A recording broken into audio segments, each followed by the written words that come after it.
Paz do Senhor Jesus, queridos irmãos ouvintes deste podcast EBD em Síntese.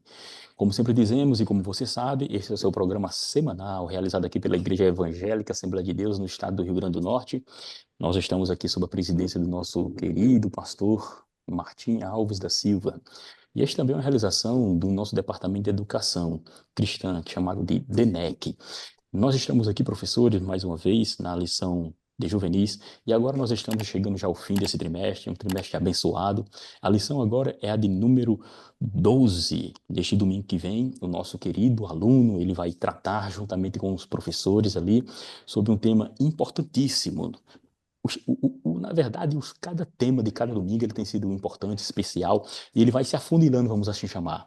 Ele vai abrangendo, depois ele vai se afunilando, e aqui ele traz uma perspectiva geral do que foi tratado, de como cada irmão em Cristo, cada religioso, cada pessoa na sociedade, como deve tratar certas circunstâncias da vida religiosa, da comunidade onde você está inserido, onde a igreja está inserida. E a importância da lição de hoje, ela vai trazer justamente essa questão de cunho também sociológico, cultural, como entender o próximo, a própria religião do próximo, para nós justamente sabermos identificar e também confrontar, quando necessário, os caminhos que estão propagando e dizendo que todos os caminhos levam a Deus ou não. Então, são perguntas que no domingo o professor ele vai tratar juntamente, professores. E o tema de hoje, querido professor Moab dos Santos e Francisco de Lima, nós temos aqui um tema pluralismo religioso. Aí vem uma pergunta: todos os caminhos levam a Deus? Temos o textuário que vai dizer: disse-lhe Jesus, eu sou o caminho e a verdade e a vida. Ninguém vem ao Pai senão por mim. Escrito no Evangelho segundo João, capítulo número 14, versículo número 6. E aqui a nossa verdade, isto nossa leitura bíblica em classe vai dizer que está escrito em João capítulo 14, versículo 1 ao 10. E nós temos também o que chamamos aqui de objetivos, que no domingo o professor ele vai alcançar, vai tentar. A gente diz tentar, nós dizemos tentar, porque às vezes fica um pouco difícil esse momento, né, de você, na conversa, quando você começa a discutir um assunto, às vezes você passa por cima de um, deixa o outro de lado, mas os objetivos ele tem que ser observado. É importante porque você faz com que a sua lição ela seja distribuída de uma forma concatenada e, de fato, distribuída a ponto de o aluno estar também ali, vamos dizer assim, não quebrar etapas, né? Então, o primeiro objetivo é compreender, em primeiro lugar, o que é o pluralismo religioso. O segundo objetivo é apresentar as consequências do pluralismo religioso, ou seja, você vai apresentar o que seria esse pluralismo, você vai apontar o que seriam as consequências desse pluralismo e também conscientizar a respeito do único caminho que conduz a Deus, professor Francisco, professor Moab. O que é que vocês acham? É, o seu pensamento, a sua palavra inicial aqui com relação ao nosso tema deste domingo, pluralismo religioso, todos os caminhos levam a Deus? Professor Francisco. Pluralismo religioso, todos os caminhos levam a Deus. Lembrei-me, professor Moab Santos de Farias, professor Toniel Félix de Lima, todos que estão aqui nos assistindo, primeiramente a paz do Senhor Jesus, mas este título da lição me fez lembrar, me fez voltar no tempo onde eu pensei, ao ler essa expressão, na expressão que era usada para Roma, né?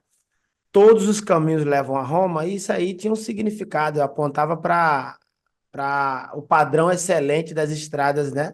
Que ali havia. Então, várias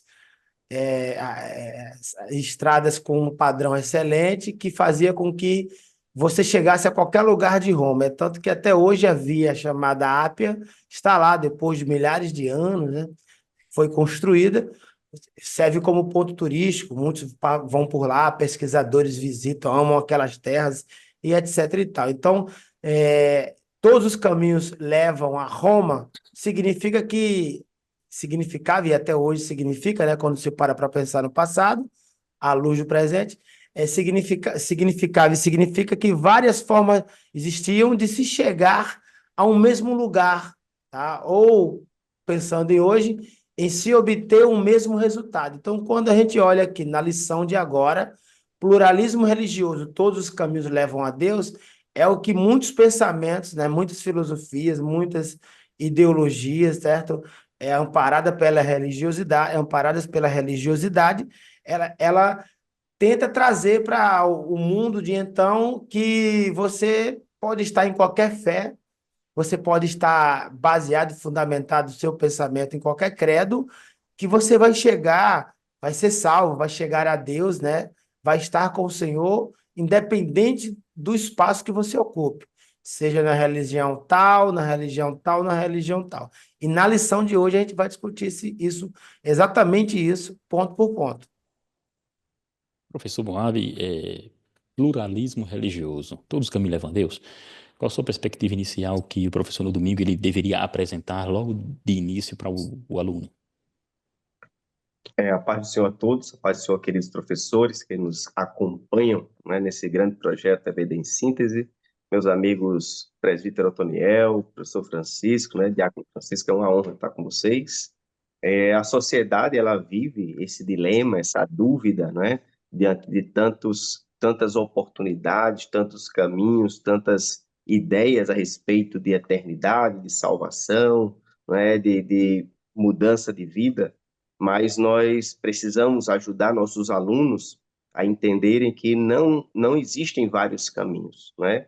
Só há um caminho que leva a Deus, esse caminho é Jesus. Ele disse: Eu sou o caminho, a verdade e a vida, e ninguém vem ao Pai senão por mim. Mas essa mensagem precisa ser apresentada de forma bem sustentada, bem explicada, bem fundamentada, para que possamos ser instrumentos de clareza para a nossa sociedade, que vive hoje mergulhada numa série de ideias, de pensamentos, mas nós, como Igreja de Cristo, nós sabemos, só há um caminho, o caminho é Jesus, o caminho esse caminho é construído pelo próprio Deus, né? E não há outra alternativa senão Jesus. Muito bem. Essa apresentação inicial é importante porque faz com que você como professor chama a atenção do aluno para justamente os pontos em especial que você quer tratar. Como o tema, a lição de hoje, ela está dividida em 3 pontos, observe que ela está dividida em 3 pontos e justamente de acordo com os chamados objetivos, compreender o que seria esse pluralismo religioso, aí você apresenta as consequências e conscientiza sobre o caminho único que leva o homem a Deus, né? Então, de início, nós temos aqui o chamado tópico primeiro, pluralismo religioso. E os subtópicos vão tratar justamente sobre as consequências que nós apresentamos aqui, que é o ponto 2, consequências, e no ponto de número 3, você vai encontrar aqui no tópico 3 sobre o caminho que leva a Deus. E os tópicos, os subtópicos da lição, ela vai apresentar justamente o desdobramento das lições. Então, você observa que nós temos aqui no primeiro tópico aqui sobre o pluralismo religioso. Então, eu entendo, professores, e aqui a gente começa a conversar, como subsídios para o professor no domingo, como ele deve apresentar em forma de confronto. Confronto aqui, entre aspas, viu, não é para briga, não. Confronto no sentido de fazer o confronto das ideias apresentadas sobre o que seria esse pluralismo religioso, como a nossa lição fala. A nossa lição aqui vai dizer que o cenário do Brasil aqui, ele enfrenta vários fenômenos sociais que se tornaram, ele diz aqui, como um desafio da igreja. E ele vem apontando o sincretismo religioso, que na verdade a lição vai dizer que está encucada, vamos assim chamar, né? Muito ligada na própria cultura do povo brasileiro, devido à nossa miscigenação, o nosso povo, como ele foi formado. Nós temos aqui aí o que ele chama de pluralismo religioso. Então, em primeiro lugar, professores, o pluralismo religioso apresentado como ele fala aqui, eu entendo e eu gostaria de ouvir vocês também sobre esse ponto inicial aqui, sobre essa questão do pluralismo, por que ele seria, porque ele é importante para tratarmos com o adolescente, o jovem da classe aqui de juvenis. Pelo fato de que, em primeiro lugar, ele vai apresentar que a questão do pluralismo, ela geralmente vai se referir a uma crença, né? Entre duas ou mais, como a gente chama aqui, nós chamamos de cosmovisões religiosas. Então, quando você tem cosmovisões religiosas que estão ali sendo igualadas, ou doutrinas, a sua forma de pensar. Então, nós estamos tratando aqui do que chamamos também, que a própria lição vai tratar, sobre a chamada tolerância, ou seja, há um pluralismo em nossa cidade, há um pluralismo em nosso país, onde vamos, há essa pluralidade de religião. Então, essa questão do pluralismo vai também fazer com que eu e você estejamos diante das pessoas, diante do ser humano, diante do nosso companheiro, do nosso amigo, do nosso vizinho, E como devemos tratar, né? Como devemos se relacionar com eles, né? O primeiro ponto que devemos aprender aqui nessa lição é justamente essa questão desse relacionamento, fazendo distinção do chamado sincretismo e do que seria esse pluralismo, porque no tópico 1.1 vai falar do pluralismo e diálogo religioso, ou seja, diferente do que seria o chamado ecumenismo, certo? Porque um diálogo religioso ele vai fazer referência como o próprio nome diz, um diálogo, a questão relacionada à própria forma de pensar a conversa, o debate sadio, o debate de ideias, né? E assim nós apresentamos a nossa visão de fé bíblica e alguém vai apresentar a visão dele sem nenhum estresse, sem nenhuma forma vamos chamar assim, de ódio, discurso de ódio, né? Não.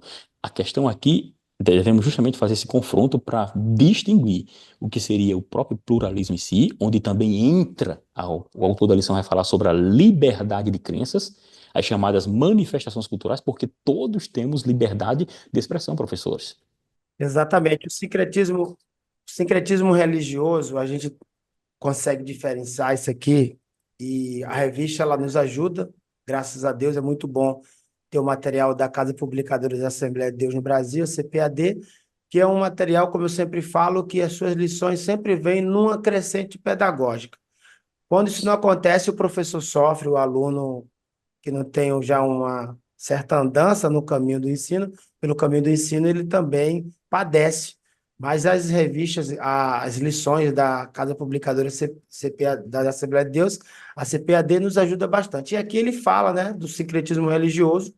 E, assim, no primeiro momento, o que é o sincretismo religioso? A gente tem que entender que é um fenômeno, tá? É um fenômeno que quando ele acontece, né, quando ele se apresenta, ele traz consigo elementos de diferentes tradições religiosas. E aí a intenção do sincretismo religioso é o quê? É fazer uma combinação. É pegar os elementos que são diferentes e tornar uma única prática, né? Tornar através de uma única prática, uma crença. Então a gente vê aí constantemente, por exemplo, se querendo pegar a Quimbanda, a Umbanda, o Candomblé, que apesar de ser religiões, né, que têm seu nascedouro na África, eles pensam de forma minuciosa. Para quem estuda, percebe. Eu sou formado em teologia e eu estudei essas linhas e vi que elas são diferentes em muitas coisas. E aí, por exemplo, eles podem pegar esses pensamentos aí, essas linhas e dizer assim, e olhar para a Igreja Católica, por exemplo, e dizer assim, vamos unificar. Então, a partir disso, a gente tem o sincretismo religioso. Então, isso aqui, o sincretismo religioso, é um fenômeno que ocorre quando esses elementos que são diferentes, né, que têm uma origem em tradições diferentes, tradições religiosas, sofrem por quem quer, por quem tem interesse, uma vontade, né? Quem está por trás do que está orquestrando, querido professor presbítero Otoniel Félix de Lima, tem uma intenção de fazer uma única combinação, através da prática, para levar o povo a crer naquilo ali. Então, isso aqui é o sincretismo religioso. Já o pluralismo religioso, ele também é um fenômeno de caráter social que tem como missão fazer o quê? Apregoar a convivência harmoniosa. Então, se no primeiro momento o sincretismo religioso é o que eu falei, ele está muito ligado à cultura de uma nação, de um povo, tá? E aí ele tem ali como uma radiação, como uma ramificação, como queira usar o termo, sabe? Ele tem o pluralismo religioso que trabalha agora como a parte da convivência. Vamos tornar harmonioso o nosso dia a dia. As questões fazem com que os segmentos que nós temos nos tornem tão diferentes. Então, eles têm, através de um bom papo, de um princípio, né? Não, vamos respeitar a liberdade de crença, né? As manifestações culturais. Você pensa assim, mas vamos fazer o seguinte, vamos olhar para dentro, ver o que é mais forte que nos une, etc. e tal. Então, elas são exclusivistas e isso que parece ter harmonia, que parece estar em conjunto, estão se unidos até o momento que o cristianismo aparece e eles todos se rebelam usando a mídia, usando outros poderes para anularem, por exemplo, o que a Bíblia diz. Muito bem, justamente porque, professor Moab, esse pluralismo, chamado de pluralismo religioso, ele simplesmente, apesar de haver várias, vamos dizer assim, cosmovisões, né, ligadas à religiosidade de um povo, ela apresenta a questão de igualdade das suas revelações, das suas formas de pensar, são válidas e aceitáveis, né? Ou seja, todas as verdades, na verdade, há várias verdades, né? Então, longe de mera tolerância. Aqui, na verdade, o pluralismo religioso ela vai aceitar múltiplos caminhos, ou deuses, ou crenças, ou possibilidades, né? Assim, possibilidades, e em contraste justamente com o chamado de exclusivismo, porque dizem, né, que os cristãos são exclusivistas porque só aceitam Jesus como caminho para a salvação, né? Mas aqui nós estamos falando de uma ideia de aceitar ou não o pluralismo, porque quando nós aceitamos o pluralismo, ele se mistura com o secretismo, como o professor Francisco falou, o professor Moab. Porque quando nós colocamos o pluralismo, nós estamos aceitando as ideias de vários caminhos para Deus. É assim? Então, o pluralismo ele vai entrar aqui para compartilhar os valores, vai compartilhar algumas questões sociais e tal. E o problema disso tudo é que depois haverá a chamada reivindicação da salvação e da questão da divindade, longe daquilo que acreditamos, professor Moab. Que é a sua abordagem com relação a essa situação? Exatamente. Eu queria até aproveitar a oportunidade, né, e repetir aquilo que já foi até apresentado aqui, que o que nós estamos abordando, ela não anula o respeito, né? O Isso. diálogo. Nós não estamos aqui anulando o diálogo, tendo em vista que em nossa família, ambiente de trabalho, em nosso bairro, nós temos pessoas que têm uma maneira de crer ou uma orientação de fé diferente, né? Isso aí. E essa convivência, quando você vai em um mercado, que você compra um produto, você não sabe a religião do caixa, a religião do dono do mercado. Então, o respeito não está em questão porque ele é indiscutível. Nós precisamos respeitar cada indivíduo. O que acontece é o seguinte, a sociedade ela quer levantar uma bandeira de que não existe religião pura, em primeiro lugar. Tudo é resultado de uma combinação. O cristianismo, ele herdou do judaísmo. O catolicismo herdou do paganismo que havia no Império Romano. Assim como na colonização do Brasil, elementos do culto cristão misturado com o culto que havia no ambiente indígena.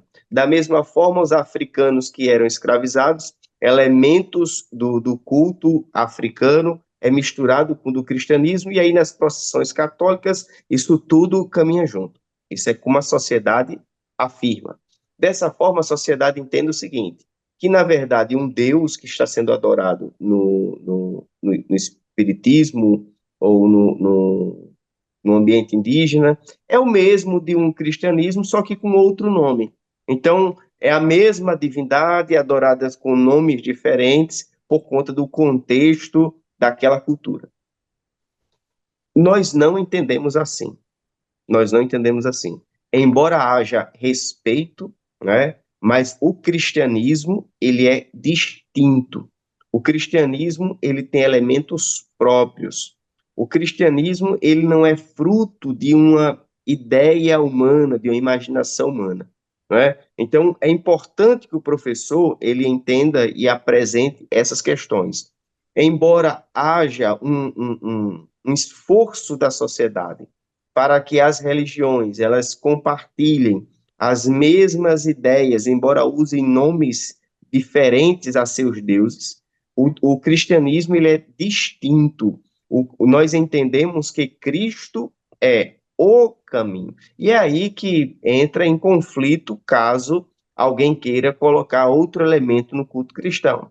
Porque no culto cristão é bem claro quando nós lemos a Bíblia que diz: porque debaixo do céu nenhum outro nome há pelo qual devamos ser salvos. Então não há salvação no culto cristão, no entendimento cristão, na mente cristã, que não seja Jesus. Jesus é o único caminho. Ele é o prometido, ele é o que veio.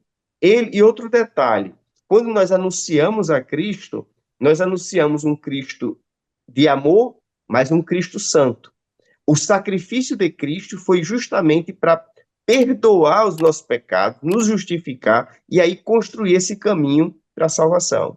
Diferente de algumas religiões, diferente. A fé cristã, ela é distinta de todas as outras.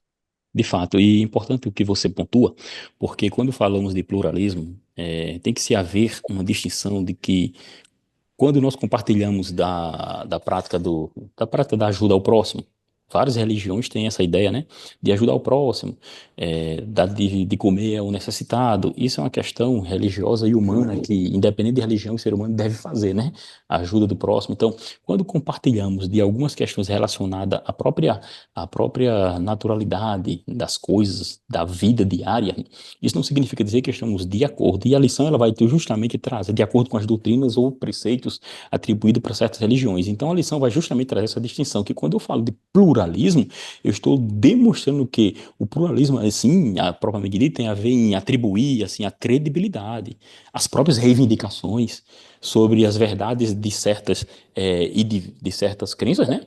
Com relação a Deus, a salvação e a forma como essa salvação se revela.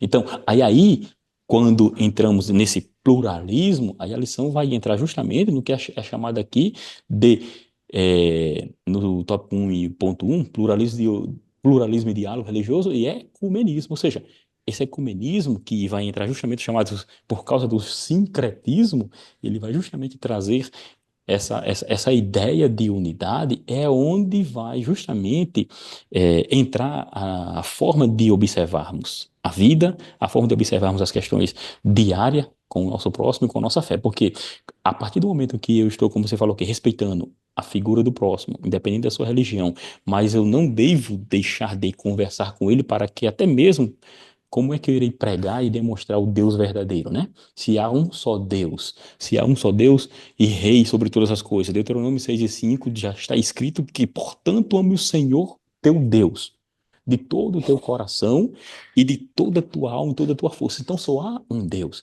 E esse Deus foi revelado na pessoa de Jesus. Entendendo isso, professor, eu vou observar que o chamado sincretismo ele vai trazer elementos de tradições religiosas. Então, o professor no domingo ele vai demonstrar essa situação, professor Francisco.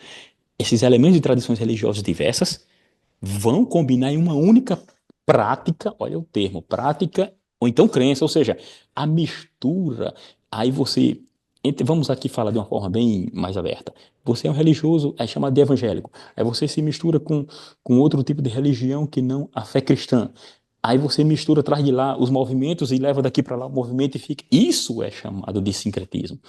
A mistura do culto. E o culto, ele não deve ser praticado dessa forma, porque ela tem uma forma de ser, de acordo com as escrituras sagradas. E é importante, professor Francisco, para passar para você aqui, para nós entrarmos aqui no chamado secularismo, que é importante falar aqui, que quando ele fala aqui na nossa lição aqui, ele está falando a respeito também aqui da chamada liberdade de crenças, né? Liberdade de crenças. E é importante nós tratarmos sobre isso também, porque quando falamos de liberdade de crença, nós vamos ter que ir para a nossa Constituição Federal, né? Lá no artigo 5º, inciso 6º, vai falar justamente sobre a chamada inviolabilidade de consciência e de crença. E diz que é assegurado o livre exercício dos cultos, eu estou lendo aqui, religiosos e garantia na forma da lei, a proteção aos lugares de culto e as suas liturgias. Mas um dos pontos principais aqui é inviolável a liberdade de consciência e de crença. E a interpretação do Supremo Tribunal Federal, que é ele que interpreta a Constituição, né? Com relação à liberdade, à inviolabilidade e à liberdade de crença, é justamente no sentido de que essa liberdade é tão plena, é pleno de certa forma, na verdade, é pleno de certa forma de que, inclusive, não é para ser apenas demonstrada, vamos dizer assim, no recinto do meu lar, mas ela pode ser demonstrada quando eu prego. Então, eu vou até citar aqui que houve uma decisão com relação a isso na chamada ADI, que é uma ação declaratória de inconstitucionalidade. Ela vai dizer assim: a liberdade política, no caso aqui, né, pressupõe a livre manifestação do pensamento e a formação do discurso e uso. Consenso e o debate público informando pressupõe a livre troca de ideias, não é assim? Isso vale também para a questão religiosa, porque está falando do momento que eu tenho o diálogo, da pregação, do ensino, e não apenas a divulgação de informações. Então, o artigo 220 da Constituição vai expressar e consagrar a liberdade de expressão sobre qualquer forma, processo ou veículo. Aí aqui ele vai falar justamente sobre a possibilidade da radiodifusão comunitária, que era uma ação que estava tendo para tentar reprimir a evangelização por meio de rádio comunitária, porque violava a crença de outras pessoas, em tese, né? O que é que acontece? Então, o STF, nessa e em outras decisões, já chegou à conclusão de que a liberdade inclui a pregação. Daqui a pouco a gente vai ser proibido de pregar o evangelho, né? Essa convívio, essa conversa, e mudar de religião e também tentar levar as pessoas para mudar a sua própria religião quando é convencido no diálogo. É isso que é liberdade de crença. Então, a partir desse momento, nós observamos que existe um outro problema aqui, que é um fenômeno que o autor da lição vai trazer, que depois do pluralismo, depois de toda essa questão, professores Francisco, agora você, professor Francisco, nós temos aqui o secularismo. Esse secularismo ele também vai atrapalhar a igreja, porque nós estamos diante justamente dessas circunstâncias de problemas relacionados a esse convívio. E depois desse secularismo, nós temos o quê? As consequências justamente dessa pluralidade e desse sincretismo e desse secularismo. Sim, a intenção através do secularismo, né, pensando já nas consequências, é fazer com que a igreja viva, tenha o seu dia a dia, né, o seu comportamento seja todo secularizado, não é uma parte, tá? E quando a igreja se torna secularizada, como diz aqui a lição, significa que ela passa a agir agora distante das escrituras. Ela é orientada, o seu dia a dia é todo pavimentado, os terrenos, a estrutura, tudo que ela cria, tudo que a igreja fala, tudo que a igreja prega, tudo que ela dissemina, é à luz dos padrões deste mundo. E aí a gente tem a palavra de Deus nos ensinando, 1 João, capítulo de número 2, a partir do versículo 15, que está lá. Se pensando no mundo e no amor que se deve ser devotado a Deus, João, ele diz o seguinte: não ameis o mundo, nem o que no mundo há. Se alguém ama o mundo, aí ele se volta a falar do amor que deve ser direcionado ao Pai. Que eu, amando o Pai, devo também pensar que o Pai vai me amar. Então ele diz aqui: se alguém ama o mundo, o amor do Pai não está nele. Porque tudo que há no mundo, a concupiscência da carne, a concupiscência dos olhos, a soberba da vida, não é do Pai, mas do mundo. E o mundo passa e a sua concupiscência. Mas aquele que faz a vontade de Deus permanece para sempre. 1 João, capítulo 2, referência deixada aí pela revista do versículo 15 ao 17. Então, veja, se alguém ama o mundo, pode ter certeza que não recebe, não se sente, nunca vai perceber que está sendo amado pelo Pai, porque há um divórcio nisso aí, não há uma aliança. A palavra de Deus, à luz do sistema do secularismo, olha que peso, tá? Que coisa triste. A palavra de Deus, ela perde seu valor, o seu significado, a sua importância. Então, muitos interesses terrenos são colocados na frente do que diz a Bíblia.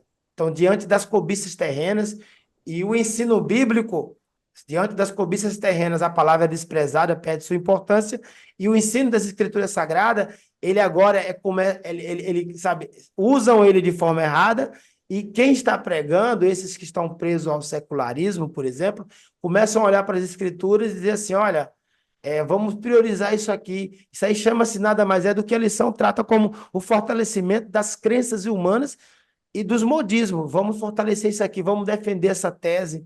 Então, ficam olhando para a Bíblia e procurando argumento e não conseguem. Então, num primeiro momento, a gente fala isso, mas não podemos deixar de dizer que o significado lá, sabe, mais distante do termo secularismo é pertencente a uma época. Mas quando se pensa na lição, no contexto religioso, a gente pode dizer que é o comportamento da sociedade que faz de tudo para andar divorciado das Escrituras, ou seja, que é contrário a tudo aquilo que é sagrado.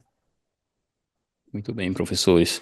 E o Moab, Você observa que essa questão do secularismo, ela tem consequências, porque é um fenômeno que, inclusive, está trazendo prejuízos à Igreja do Senhor Jesus, e prejuízos tão graves que você observa que o modo de viver das pessoas, eles deixam de ter um viver cristão e passa cada pessoa a viver da sua própria forma, né? Ou seja, se esquecendo das escrituras sagradas e, como consequência, vai perdendo a identidade cristã. Exatamente, né? Lembrando que o secularismo, essa expressão, ela inicia no iluminismo, né? Nesse entendimento de que o Estado ele tem que ir se afastando da religião, embora tenha aquela mensagem de liberdade religiosa, ao mesmo tempo, a ideia é que, com o passar do tempo, as pessoas percam a fé e se afaste daquilo que é sagrado. Então, só para fazer uma recapitulação rápida aqui, nós temos o diálogo religioso, né? Que é essa conversa tranquila entre pessoas que têm a sua fé. Nós temos o sincretismo, que foi apresentado pelo irmão Francisco, essa mistura. Nós temos o pluralismo, que é essa harmonia, né? Essa harmonia entre as religiões, e isso vai produzindo o sincretismo, né? Essa mistura. Só que essa construção toda é fruto do secularismo lá da Idade Média, vamos dizer assim, do final da Idade Média. Então, o secularismo ele vem se fortalecendo no decorrer do tempo, de forma que hoje a gente tem pessoas que estão achando que podem conciliar a fé com as práticas que são contrárias à Bíblia Sagrada. E começa aquela ideia de não tem nada a ver, não porque parte da Bíblia está desatualizada, parte da Bíblia ficou no passado, a sociedade ela agora tá moderna, ela tem uma nova interpretação para as escrituras, e isso vai trazendo uma consequência muito ruim, porque está gerando uma confusão na mente das pessoas, de forma que agora há quem pense que toda igreja é a mesma coisa, tanto faz vocês cultuar em casa, cultuar na igreja, e isso só prejudica a, o entendimento daquele que busca a verdade, e Jesus é a verdade. Embora nós saibamos que o rumo que o mundo está caminhando já foi predito pelas Escrituras, né? Nós estamos vivendo em um tempo em que, por se multiplicar a iniquidade, o amor de muitos esfriará, o amontoamento de doutores, de pessoas com filosofias. E eu lembro quando na igreja, no tempo antigo, enfrentava o gnosticismo, né? Aquelas ideias que não tinham um ponto comum, mas eram ideias que ficavam espalhadas na mente dos cristãos. Hoje a gente vive algo semelhante, né? As pessoas estão esfriando na fé, estão se perdendo diante de pessoas que se apresentam na televisão, na mídia, como intelectuais, como pessoas de autoconhecimento, e aí vão conquistando a confiança, armazenando, colocando sementes de dúvidas, e aí a consequência disso são pessoas que estão distantes das Escrituras, perdendo a Hum. confiança nas Escrituras e desanimando na jornada cristã. Justamente porque as consequências são essas, né? Entre a perda da identidade, como o autor da lição aqui coloca, nós temos também, além da perda da identidade, a falta de compromisso bíblico. E, no final das contas, cresce, como o autor da lição chama a atenção aqui, que ele diz que tem visto um crescente número de chamados desigrejados, ou seja, são consequências. E eu estava analisando, observando, inclusive saiu naquela revista, famosa revista Veja, ali no ano de 2022. É muito fácil procurar, que você vai encontrar lá sobre o tema Por que milhões de evangélicos estão abandonando suas igrejas? Aí há uma reportagem que fala que o IBGE ali em 2010, sobre o número de cristãos que se denominavam evangélicos não determinados, era cerca de 9,2%. Ou seja, evangélicos não determinados. O que perfazia 21% dos evangélicos na época. Aí diz aqui a lição, a informação, a reportagem. Os cristãos indeterminados são uma categoria de evangélicos que não romperam com as confissões dogmáticas do cristianismo, porém não se vincula de forma alguma em nenhuma igreja. Ou seja, as pessoas estão ficando de fora e esse número vem crescendo por causa também de muitas coisas que ele vê, decepção com a instituição, muita coisa errada também, não devemos passar pano, como dizem, né? Há muitos líderes fazendo o que não deve, heresias, ou seja, trazendo para o nosso meio um grande prejuízo, mas em cumprimento das escrituras que diz, né, que nos últimos dias surgirão falsos profetas e Paulo vai dizer a Timóteo lá no capítulo número 4, né, que nos últimos dias muitos abandonarão a fé, vão dar ouvido a espíritos enganadores, a doutrinas de demônio, pela hipocrisia de homens que falam mentira, tendo que autorizar a sua própria consciência, ou seja, há um problema também espiritual, né? Então, aqui é importante nós justamente colocar também em Hebreus capítulo 10, versículo 25, que nós não devemos deixar a nossa congregação como é costume de alguns, porque há um só caminho. Aí aqui nós estamos já indo para o final, o caminho para Deus. Nós temos aqui Mateus 7,14, como o autor da lição diz, professor Francisco, caminho que conduz a Deus é estreito, porque o caminho é Cristo. Ou seja, diante do professor, do secularismo, diante dessa circunstância que observamos aqui, desse pluralismo, apesar de respeitarmos a crença de qualquer pessoa, nós devemos ter em mente que a nossa escritura, a nossa regra de fé e prática, e ela diz que só há um caminho, que é Jesus. Somente o caminho que é Jesus, né, que faz com que eu, você, nós cheguemos ao Senhor. Exatamente. Não há lugar para o pluralismo Pluralismo. religioso. Não há lugar, falando toda hora essa palavrinha, agora eu errei. Desculpa, gente. Não há lugar para Acontece. o pluralismo religioso, né? E tampouco para o ecumenismo. Então, o ecumenismo não tem vez em nosso meio, apesar de, em larga escala, vermos aí os meios de comunicações, né? Exaltando, né? Os meios de comunicação, exaltando aí tudo isso que é contrário ao reino de Deus. Então, assim, mesmo tendo essa indústria do mal, esse império das trevas, trabalhando contra, né? Fazendo com que seja promovido tudo menos o reino, precisamos olhar para as escrituras, tá? E sabermos que o tempo já está chegando, o fim, tá? Precisamos lutar por aquilo que a gente acredita, né? Jesus Cristo, homem, o único mediador, está conosco, nos dando força, e ele vai sim usar a minha vida, a sua vida, para anunciar a sua palavra até o fim dos tempos. E aí a gente precisa ser forte, corajoso, né? Ter no nosso coração como verdade a necessidade de luta, ou seja, que é preciso lutar, né, para buscar todos os dias a pureza, a ser como um sal e a ser como luz, sabe? Em meio a esse mundo cheio aí, repleto, ok? Por pessoas que é, fazem questão de emitirem ali o sinal das trevas. Então a gente não pode se apresentar como um elemento inutilizável, tá? Que só faz propagar enganos, a sutileza de Satanás, jamais. Passarão os céus e a terra, mas as palavras do Senhor não hão de passar. Mateus 24, versículo 35, está escrito. O céu vai passar, a terra vai passar, né? O céu e a terra passarão, mas as palavras do Senhor, as minhas palavras, disse Jesus, não hão de passar. E a gente precisa ter isso aqui dentro da gente. O senhor falando sobre as consequências aqui, citando ela, o senhor disse que uma das intenções do mal é fazer com que a gente venha perder a nossa identidade cristã. Ele não está brincando, você perder a identidade não é brincadeira. Não é brincadeira você perder a sua identidade, as suas características.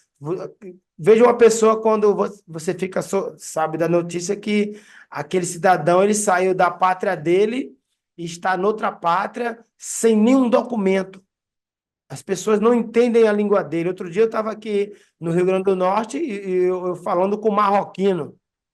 E aí eu fiquei querendo saber um pouco da história dele e eu fiquei muito triste, porque aquele homem ele está como um indigente. Ele falou, eu não tenho identidade aqui, as pessoas não sabem quem sou eu.